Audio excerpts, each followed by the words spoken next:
कि लाश का देखिए, मेरे गांव में एक आदमी जब डेथ कर गया तो सब बोला क्या जो ऐसी मृत्यु होगी। फिर जब मेरे पिताजी बिस्तर पकड़ लिए तो हम उनसे पूछने गए तो बताया कि हम दारू पिए हैं। और जब हम इधर सुने तो संतोष भैया डेथ कर चुके थे। तब से हम बोल रहे थे पापा को हॉस्पिटल चलने के लिए। मेरे घर में कोई जेंट्स आदमी था नहीं, हम एम्बुलेंस को कॉल किए। और जब एम्बुलेंस वाला हमसे सवाल किया हम क्या तरीका से तुम्हारे पापा का इलाज चलवाए, हम बोले दारू पिया है, जो दारू का इलाज चलाइए, जो दारू पिए हैं पापा, जो दारू का इलाज चलवाइए। और जब मेरी बहन का जो था वहाँ पे जो वीडियो वायरल होने लगा तब मेरे घर पे प्रशासन आने लगा। प्रशासन जो क्या सवाल करता था, तुम्हारे पापा क्या करते थे, कहीं पार्टी हो रहा था, कहीं भोज था, हमसे ये नहीं पूछा गया जो बगल में कहीं दारू बिकता था, ये भी नहीं पूछा गया। और जब दूसरा दा आया तो रामलाल बोला दारू का नाम मत लो, जो दारू का नाम लोगी तो उल्टा केस होगा और फिर जो पापा का इलाज की जगह पे थाना में ले दिया जाएगा, ऐसे धमकाया गया था। मेरे घर पे कोई नहीं था, हम बस अकेले थे। एक मेरी भाभी थी, वो क्या बोलती, हम सच बकते लेकिन हमको बोला क्या जो तुम्हारे पापा को अभी हिरासत में ले लेंगे। उसकी वजह से हम बोले जो मेरे पापा कुछ नहीं पिए। हाँ, मेरे पापा मरते वक्त मतलब जब जो ले जा रहे थे हॉस्पिटल में तब बोले जो भुक्कल सनी डेट कर चुका है, संतोष दास डेट कर चुका है, अब हम भी कर जाएंगे, हम नहीं बचेंगे। क्योंकि हम और 5 आदमी और शराब पिए थे। तो हम बोले किसके पास से पिए था बताइएगा, तो बोला ये जो है दिनेश दास है, उसके पास पिए थे बैठ के हम शराब। दारू कहीं से आता नहीं था, दारू उसके घर में बनाया जाता था। क्योंकि मेरे पापा मछली के व्यापारी करते थे। जब उनके घर पे एक दिन मछली बेचा तो हम पैसा मांगने गए तो उसकी वाइफ दारू बना रही थी के मतलब जैसे बनता है वैसे ही बना रही थी तो हम देखे थे। मेरे पापा इनके घर पे भी पिए थे और मेरे पापा बता रहे थे जो हम बस बिट्टी जो है ना वहाँ पे भी सब पिए थे। ये इसी के सामने पिए थे, वो वही दारू बेचता था, वही उन्हीं के पास पिए थे। पुलिस कुछ नहीं कर रही, पुलिस सुन रहे हैं जो उसको छोड़ दिया, पुलिस कुछ नहीं कर रही है। पुलिस अपने जान पे उसका वो सोचता है मेरा वर्दी बच जाए, वो कुछ नहीं कर रहा। अभी उसको जेल के सलाखों में रहना चाहिए, वो तो खुला घूम रहा। जिसका गया उसका ना, बाप मेरा गया, जिसका घर उजड़ा उसका, और किसी का कुछ नहीं जा रहा। गिरफ्त हाँ की थी लेकिन छोड़ दिया गया। जब कोई बात अभी कोई सामने हुआ नहीं, उसको कैसे छोड़ दिया गया आप लोग बताइए। शराब बिकता है, पुलिस कभी आया गांव में, चौकीदार कभी आता था गांव में, चौकीदार कभी नहीं आता था गांव में। अब पता नहीं उसका कहीं जाता होगा, उसका घर पे जाता होगा, घूस लेता होगा, कोई ठिकाना नहीं। गाँव में शराब बनता है, जब और जगह का हम नहीं जान सकते हैं, लेकिन यहाँ शराब बनता था। पूरा परिवार नहीं है, वो अपने मायके चली गई है।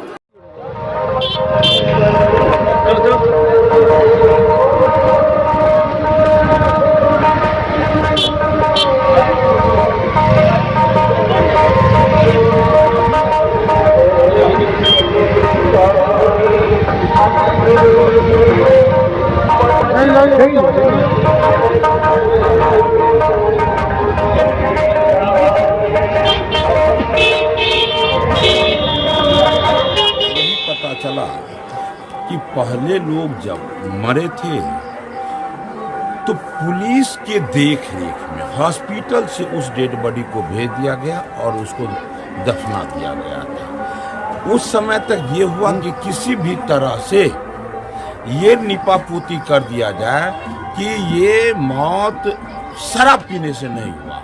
लेकिन यहाँ के आम लोग, उस घर के लोग कह रहे हैं कि मरने वाले स्वयं बोले थे कि हम लोग 5 आदमी एक साथ पिए थे, और जो तीसरे लोग मरे वो कहे कि वो 2 मर गए, अब तो मुझे भी जाना ही है, जो ये तय होगा कि हम 5 आदमी।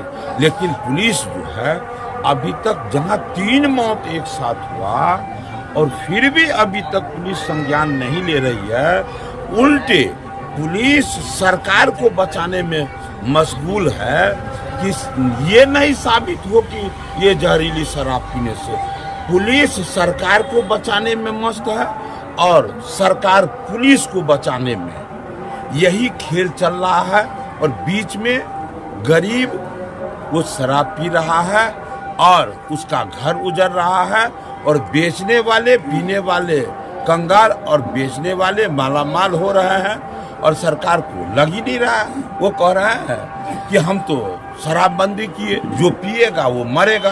भाई जो पिएगा वो मरेगा, तो फिर ये क्यों नहीं कहते हैं जो बेचेगा उसका क्या होगा, जो बेचवाएगा जो संरक्षण देगा उसको क्या होगा?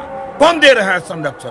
बिहार में आज एक एक लोग जान रहे हैं कि जिस गांव में शराब बन रहा है वो तो लंबे समय से बन रहा है, सब के सब जान रहे हैं, तो आखिर पुलिस को क्यों पता नहीं है? तो संरक्षण कौन दे रहा है? निश्चित रूप से इसका दोषी 100 में 100% सरकार है। और यहाँ एक जगह 3 लोगों का मौत हुआ है और 2 अभी भी वो बीमार है, बीमार की स्थिति में है। तो आज जो ये परिवार है, जिनके परिवार के लोग दुनिया से चल बसे हैं, उनको तो मुआवजा सरकार को देना होगा। और चाहे कुछ कर ले सरकार, लीपा पोती करने का कोशिश करेंगे कि यह शराब पीने से नहीं होगा, वह मौत, तो ये अपराध होगा। यहाँ की आम जनता जान रही है, सभी के सभी जान रहे हैं कि ये शराब पीने से ये मौत हुआ है, इसका खामियाजा सरकार को भुगतना है। अच्छा, एक बात बताइए कि 3 आदमी की मौत हो गई है और अरेस्टिंग एक भी का नहीं हुआ है, इस पर आपका क्या कहना है? अब सरकार कितना संगीन है, सरकार कितना संगीन है, सो आप तत्पर है, सो आप जरा सोच ले कि वो जिस समय में शराब बिक्री हुआ था शुरू, तो हर पंचायत तक पहुंचा दिया। आज शराब बंदी हो गया तो आज हर घर होम डिलीवरी हो रहा है। वहाँ होम डिलीवरी में कोई प्रॉब्लम नहीं है, लेकिन शराब पीकर लोग मर रहे हैं। आज इतने दिनों के बाद अरेस्टिंग हो, छानबीन हो, इसका तहकीकात हो, इस पर सरकार का ध्यान नहीं है। लेकिन होम डिलीवरी रुके नहीं, इस पर ध्यान किसी का नहीं जाए, इस पर लेकिन सबको तत्परता से ध्यान है। अब बताइए 3 मौत के बाद ये इस तरह से लापरवाही, ये लापरवाही किसको दिखा रहा है? भाई जनता सब देख रही है, समय आने पर जनता आपको जवाब जरूर देगी। इलेक्शन की वजह से ये मामला दबाया जा रहा है क्या 2024? 100% हम गलत करे भी और लोग हमको गलती माने नहीं, इसके लिए वो पुलिस का सहारा ले रहा है, वो स्वास्थ्य विभाग का सहारा लेगा, किसी तरह ये साबित करने में जुटेंगे कि ये मौत जहरीली शराब से नहीं हुआ है। तो इसके लिए भारतीय जनता पार्टी आप देखे होंगे इससे पूर्व में जहां भी घटना घटी है, हर जगह जीतोड़ प्रयास के, और विपक्ष में हम लोग हैं, उसका हम लोग पूरा ताकत लगा करके हम लोग पास करवाए।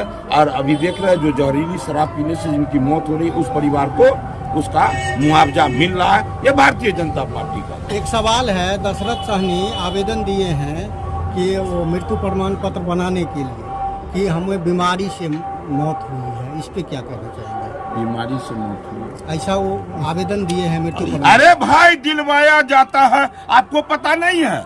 हॉस्पिटल में जाके यहाँ सरकार का मुलाजिम कहने जाता है कि कहो कि जो शराब से मौत नहीं, यदि ऐसा करोगे तो जेल जाना पड़ेगा तुम्हारे परिवार को। वहां जाकर समझाए, वो कोई भी हथकंडा अपना सकते हैं, वो चाहे पुलिस का सहारा ले, जनप्रतिनिधि का सहारा ले, लेकिन ये किसी तरह साबित करने में जुटे हुए हैं कि यह मौत शराब पीने से नहीं हुआ, ये बीमारी से हुआ है। लेकिन जनता इतना मूर्ख नहीं है कि 5 लोग एक साथ शराब पिए हैं और 5 को 5 बीमार, इसमें 3 इस तरह से दुनिया से चल बसे हैं। क्या इतना बुद्धि विवेक जनता को नहीं है? केवल नीतीश सरकार, चाचा भतीजे की सरकार को है। इतना समाज नहीं समझते हैं क्या? इसलिए वो जो कह रहे हैं, वो जो करवा रहे हैं, सब लोग यहाँ समझ गए होंगे कि ये खेल किनका है। यहाँ चौकीदार से लेकर अब बड़े मुलाजिम तक सारे के सारे सरकार को बचाने के लिए जितना कदम उसको चलना पड़ता है, वो चलने के लिए तैयार रहता है। क्योंकि सरकार पुलिस को संरक्षण, पुलिस सरकार को संरक्षण, इसी तालमेल में बिहार की जनता आज पिसा रही है। पीड़ित परिवार को सरकारी मुआवजा के साथ आपको पार्टी के द्वारा भी कुछ सहयोग दिया जाएगा? देखिए, सरकार को सहयोग देने का ये आप भी समझते हैं, वो भी जो दिलाया है, किसने दिलाया है, कैसे दौड़ा है भारतीय जनता पार्टी का एक एक कार्यकर्ता, कैसे दौड़ा है छपरा, चाहे जहां भी घटना घटी है, इसी की वजह से नहीं ये मिला। इसलिए भारतीय जनता पार्टी अपने कर्तव्य के पालन के लिए तत्पर है, वो काम कर रहा है। अगर अरेस्टिंग नहीं होगा तो आपकी पार्टी आंदोलन करेगी? अभी तो आ रहा है ना, अरे इनको समझा दीजिए कि अभी सदन जो है शुरू होने वाला 6 तारीख से, ये उसी में पता चलेगा। ये अरेस्टिंग नहीं हुआ तो क्यों नहीं हुआ? बगल में हम कल्याणपुर गए थे, हाइड्रोसिल काट लिया गया, अरेस्टिंग नहीं हुआ। हम संजोग से पहुंचे वहां गए, उसी समय तुरंत फोन लगाए एसपी को और बताए